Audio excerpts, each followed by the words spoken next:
Congress party अब गांधीवादी नहीं, गाली वाली कांग्रेस बन चुकी है। बार बार हर चीज को मुद्दा बनाना, हर चुनाव से पहले अपनी माताजी को लेकर आना और छुई बन के राजनीति करना सिर्फ नरेंद्र मोदी को ही आता है, हमें तो नहीं आता। देखिए, मां का अपमान, मातृशक्ति का अपमान, नारी शक्ति का अपमान, यही कांग्रेस पार्टी की बन चुकी है पहचान।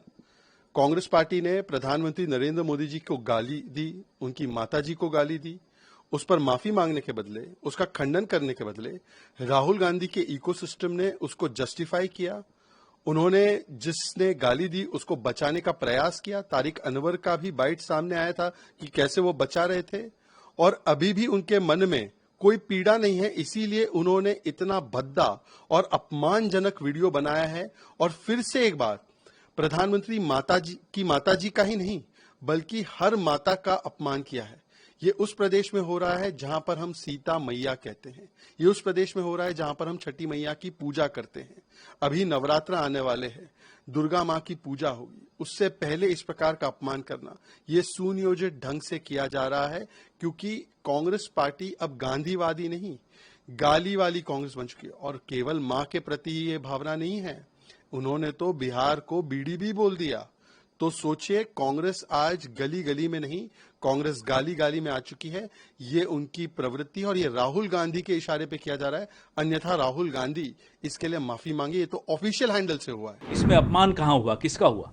नसीहत देना माता पिता का कर्तव्य होता है, तो माता पिता का अपमान तो नहीं है अगर वो नसीहत दे रहे हैं। तो नसीहत लेने वाला अगर उसको अपना अपमान मान ले, जो इस केस में नरेंद्र मोदी हैं, तो वो नरेंद्र मोदी का हेडेक है, हमारा नहीं।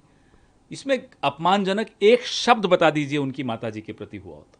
ये बार बार हर चीज को मुद्दा बनाना, हर चुनाव से पहले अपनी माताजी को लेकर आना और छुई बन के राजनीति करना सिर्फ नरेंद्र मोदी को ही आता है, हमें तो नहीं आता।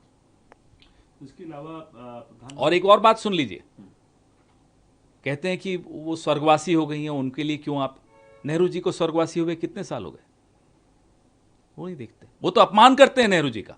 हम तो सम्मान में, जो एक माता पिता का कर्तव्य है, वो दिखा रहे थे कि उन्होंने ये किया, फिर भी नहीं मानते। तो आप जायज ठहराते हैं? गलत क्या है मुझे बताइए ना। अपमान हुआ है किसी का? किसका हुआ है? नसीहत लेने वाले को अपमानजनक लग रहा है कि साहब मैं तो विश्व गुरु हूं, मुझे कौन नसीहत दे सकता है? मुझे तो अपनी माताजी भी नसीहत नहीं दे सकती। क्या बात है भाई, ये क्या रवैया है आपका?